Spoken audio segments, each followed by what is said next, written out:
প্রিয় শিক্ষার্থীরা, আশা করি তোমরা সবাই অনেক ভালো আছো।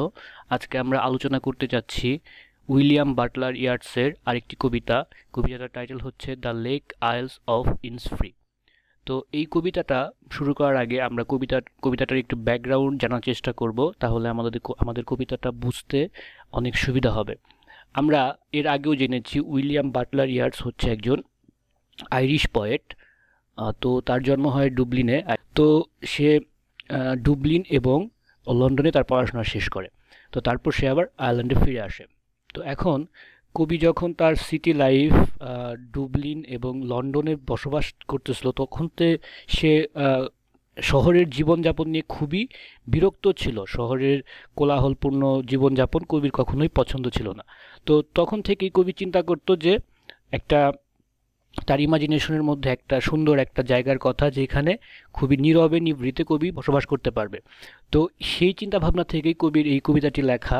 তো এই কবিতার মধ্যে আমরা রোমান্টিক পয়েটসদের কিছু ফিচার পাবো, যেমন স্কেপিজম যে বিষয়টা আছে, সেই জিনিসটা আমরা পাবো যে কবি আসলে শহরের লাইফ থেকে পালানোর একটা চেষ্টা করতেছে ইমাজিনেশনের মাধ্যমে, তার কবির কল্পনার মাধ্যমে।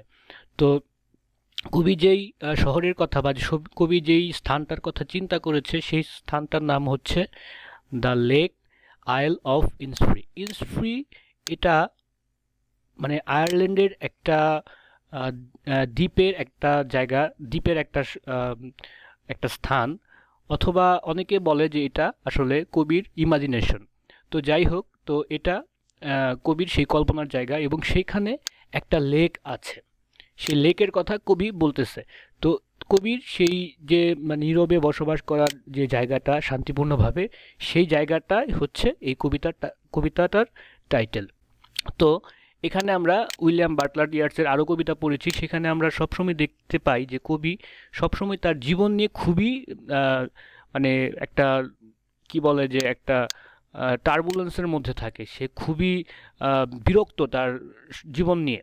তো এইখানে কবি সেই শহরের জীবন ব্যবস্থা থেকে পালিয়ে নির্জনে এই লেকে গিয়ে বসবাস করতে চাচ্ছে। ইনসফ্রি যে জায়গাটা, সেইখানে গিয়ে বসবাস করতে চাচ্ছে। তো এই কবিতাটার মধ্যে আমরা সেই পুরো জিনিসটাই দেখতে পাবো যে কবি কেন না ঠিক কবি কিভাবে এই জায়গাটায় যেতে চাচ্ছে এবং সেইখানকার পরিবেশটা সম্পর্কে কবি এখানে ছোট্ট একটা বর্ণনা দিয়েছে। যদিও কবিতাটা অনেক ছোট, তারপরেও কবিতাটার মধ্যে কবি তার পুরো চিন্তা ভাবনাকে ফুটিয়ে তোলার চেষ্টা করছে। তো বেশি কথা না বলে আমরা কবিতায় যাই। এখানে বলছে I will arise and go now. বলতেছে আমি এখন জেগে উঠবো বা জেগে উঠে চলে যাব। কোথায় যাব? অ্যান্ড গো টু ইনসফ্রি, সেই যে কবিতার যেই কল্পনার যে দ্বীপ বা যেই জায়গা, সেখানে যাবে। তো এইখানে ইনসফ্রি যে আগে যে বললাম, যেটা অনেক ক্রিটিক বলে যে এটা হচ্ছে কবির কল্পনা। আবার অনেকে এখানে মন্তব্য করেছে যে না, এটা আসলে এই আয়ারল্যান্ডের একটা জায়গা যেখানে কবি ছোটোবেলার সময়টা কাটিয়েছিল। তো সেইখানে কবি যেতে চায়। Okay, and a small cabin built দেয় এখন, এবং সেখানে খুব ছোট্ট একটা কেবিন তৈরি করবে। হ্যাঁ, থাকার জন্য খুব ছোট্ট একটা কেবিন কবি সেখানে গিয়ে তৈরি করবে। অফ ক্লে অ্যান্ড ওয়াটেলস মেট, এবং সেই কেবিনটা হবে কি কাদামাটির, এবং হচ্ছে কিছু বন্য লতা পাতা বা এই বাঁশ জাতীয় কিছু উদ্ভিদ দিয়ে কবি সেখানে একটা ছোট্ট কেবিন তৈরি করবে। আচ্ছা, 9 বিন রোজ উইল আই হ্যাভ দেয়ার। বিন মানে 9টা সারিবদ্ধ বা 9টা সারিতে সে হচ্ছে সিম জাতীয় যে উদ্ভিদ বা শাকসবজির যে ইয়েগুলো আছে, একটা ওখানে ওটার গার্ডেন করবে। সেই গার্ডেনটায় সেই বিনের রো হবে 9টা, জন্য এখানে 9 বলছে যে 9টা সারিতে সে কিছু ওইখানে উদ্ভিদ লাগাবে বা এখানে তৈরি করবে বা থাকবে সেখানে, তার সেই কল্পনার যে জায়গাটা সেখানে এই জিনিসগুলো থাকবে। আর কি থাকবে? A hive of honey bee, a hive of honey bee, এবং সেইখানে থাকবে হচ্ছে একটি মৌচাক থাকবে আর কি। যেই জায়গায় কবি বসবাস করতে যাচ্ছে সেইখানে একটা এই পরিবেশটা থাকবে, যে 9 সারিতে বা সারি সারি সেখানে গাছ থাকবে বা উদ্ভিদ থাকবে, সিম জাতীয় ছোট ছোট উদ্ভিদগুলো থাকবে, আর হচ্ছে সেখানে মৌচাক থাকবে, মৌমাছিরা সেখানে থাকবে। And live alone in the bee loud glade, এবং সে কবি সেখানে বসবাস করবে অ্যালোন, একা বসবাস করবে, in the bee loud. Bee লাউডটা হচ্ছে মৌমাছির যখন তারা দলবদ্ধভাবে একদিকে চলাফেরা করে তখন যে গুঞ্জনটা বা গুনগুন যে শব্দটা, সেই মৌমাছির গুঞ্জনের মধ্যে সে বসবাস করবে। আর গ্ল্যাড হচ্ছে যে ছোট একটা জায়গা, মানে ফাঁকা জায়গা, বনের মধ্যে কোনো ছোট্ট একটা জায়গা, সেটা হচ্ছে আবার ফাঁকা, সেখানে কোনো ঘন উদ্ভিদ নাই। তো এরকম একটা জায়গায় কবি একা বসবাস করবে। And I shall have some peace there, এবং সেখানে থাকবে অনেক, সে শান্তি পাবে আর কি। সেখানে অনেক পিস থাকবে, শান্তি থাকবে। For peace comes dropping slow, এবং সেইখানে হচ্ছে যে পিসটা বা শান্তিটা আসবে সেটা হচ্ছে ধীরে ধীরে পতিত হবে। ড্রপিং স্লো, যেখানে খুবই স্লোলি সেখানে শান্তি পতিত হয়, পতিত হবে বলতে শান্তি নেমে আসবে, এই কথাটা বলতেছে। Dropping from the veils of the morning to where the cricket sings. আচ্ছা, এখানে বলতেছে যে ড্রপিং ফ্রম, যেই শান্তিটা ড্রপিং করবে মানে পড়বে বা পতিত হবে, কোথা থেকে পতিত হবে? ভেইলস অফ দ্য মর্নিং, যে ভেইলস অর্থ হচ্ছে ঘোমটা দেওয়া, সেই সকালে মানে ভোরের যে ঘোমটা দেওয়া থাকবে, ঘোমটা দেওয়া সকালটা বা ঘন কুয়াশায় ঘোমটা দেওয়ার যে সকালটা, সেইখান থেকে ধীরে ধীরে শান্তি পতিত হবে। টু হোয়ার ক্রিকেট সিং, যেখানে ক্রিকেট সিংস থাকবে, মানে হচ্ছে ক্রিকেট মানে হচ্ছে ঝিঝি পোকা, ঝিঝি পোকার যেখানে গান থাকবে, সেইখানে হচ্ছে শান্তি নেমে আসবে ধীরে ধীরে, সকালের ঘুমটা থেকে বের হয়ে বা সকালের চাদর মুড়ি দেওয়া অবস্থা থেকে বের হয়ে সেখানে ধীরে ধীরে শান্তি পতিত হবে। সেইখানে কবি বসবাস করতে চায় বা ওখানে গিয়ে থাকবে। আচ্ছা, দেয়ার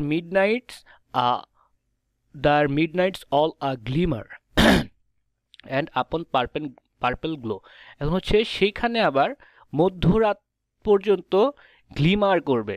হ্যাঁ, মানে মধ্যরাত পর্যন্ত গ্লিমার করবে হচ্ছে আকাশের চাঁদ তারা বা রাতের যে পরিবেশটা, এটা মানে কখনো সেখানে ডার্ক হবে না, ঘন অন্ধকার হবে না, সবসময় ওইখানে গ্লিমার থাকবে, মানে মৃদু আলো থাকবে, একদম মধ্যরাতের যে মৃদু আলোটা সেটা থাকবে।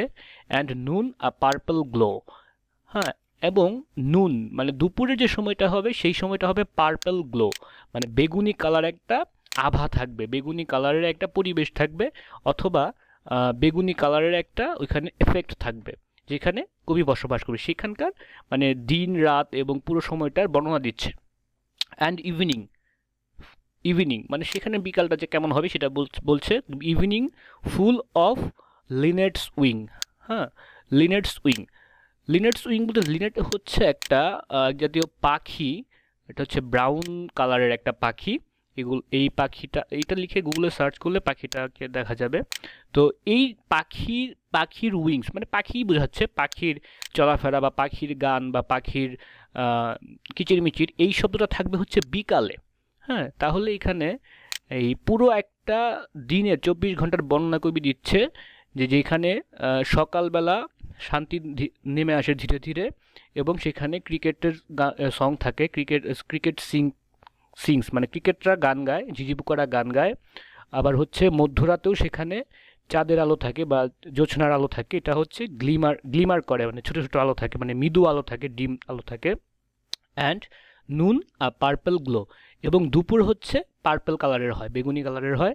এবং ইভিনিংটা হবে কেমন? ইভিনিংটাতে পাখির কুজন থাকবে। হ্যাঁ, এখানে একটা স্পেসিফিক একটা পাখির কথা বলছে যে এই পাখিটা সেখানে থাকবে, মানে পাখি পরিপূর্ণ একটা সময় হবে, সেখানে কোনো ট্রাফিক বা কোনো শহরের যানজট বা কোনো শোরগোল ক্রাউড এগুলো থাকবে না। হ্যাঁ, সেখানে থাকবে খুব সুন্দর একটা পরিবেশ, এটা বলছে কবি। I will arise and go now, হ্যাঁ, শুরুর কথাটা কবি আবার বলছে যে I will arise and go now, আমি সেখানে উঠেই বা ঘুম থেকে জেগে উঠেই বা জাগ্রত হয়েই এবং সেখানে চলে যাব, সে কবিতা আবার বলছে। মানে এখানে কবি সেখানে সেই যে তার কল্পনার বা ইমাজিনেশনের যে দ্বীপের কথা, হ্যাঁ, ইনসফ্রির কথা বলতেছে, সেখানে যাওয়ার জন্য আবার সেখানে জোর দিয়ে বলতেছে আমি ওখানে যাব। For always night and day, এবং সেখানে কি হবে? সব সময় রাত এবং দিনে কি পাওয়া যাবে? হ্যাঁ, I hear lake water lapping with low sound by the shore, এবং সে হচ্ছে কবি দিন রাত বা সব সময় 24 ঘন্টা সে শুনতে পায় কি সেইখানকার লেকের যে পানিগুলা এরা হচ্ছে ল্যাপিং করছে বা এই হচ্ছে যে পানিতে পরিপূর্ণ বা এখানে পানি পড়ছে উইথ লাউড সাউন্ড। সে এই উচ্চ স্বরে বা প্রচুর শব্দ শুনতে পায়, এই পানির যে চলার শব্দ সেই শব্দটা সে শুনতে পায় সব সময়, day and night, by the shore. হ্যাঁ, যদি সে এখনো সমুদ্রের তীরে আছে তারপরেও সে ওটা তার কল্পনার মধ্যে শুনতে পাচ্ছে। ওয়াইল আই স্ট্যান্ড, যেখানে আমি দাঁড়িয়ে আছি, অন দ্য রোডওয়ে, সে রোডের পাশে বা হাইওয়ের পাশে দাঁড়িয়েও সেই লেকের যে পানির শব্দ সেটা সে তার কল্পনার মাধ্যমে সেটা শুনতে পায়।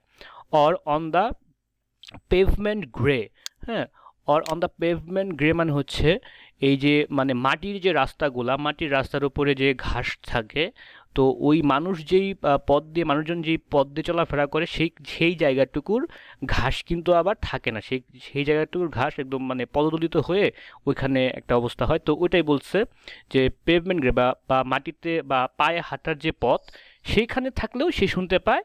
আবার হচ্ছে রোডওয়ে, হাইওয়েতে থাকলেও শুনতে পায় বা বড় রাস্তায় থাকলেও শুনতে পায়, এবং সাগরের তীরে থাকলেও সেই লেকের, হ্যাঁ, ইনসফ্রি যে একটা ইনসফ্রিতে যে একটা লেক আছে সেই লেকের সেই সাউন্ডটা শুনতে পায়। I hear it in the deep heart's core, এবং সেটা শুনতে পায় কোথা থেকে, ডিপ হার্ট কোর, একদম হৃদয়ের অন্তঃস্থল থেকে, গভীর হৃদয়ের অন্তঃস্থল থেকে কবি সেই শব্দটা শুনতে পায়।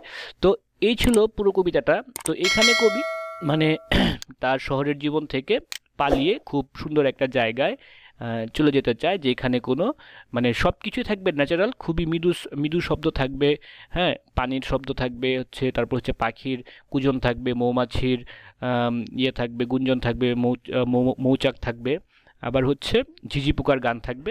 তো সেই জায়গায় কবি চলে যেতে চায়, সে শহরের জীবনটাতে আর অভ্যস্ত না, শহরের জীবনটাতে আর থাকতে পারছে না।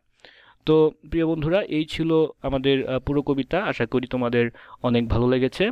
আর যদি কোনো ধরনের ভুল হয়ে থাকে তোমরা ওটা অবশ্যই কমেন্টে মেনশন করবে, আমরা চেষ্টা করব এই ভুলগুলো পরবর্তীতে এড়িয়ে যাওয়ার।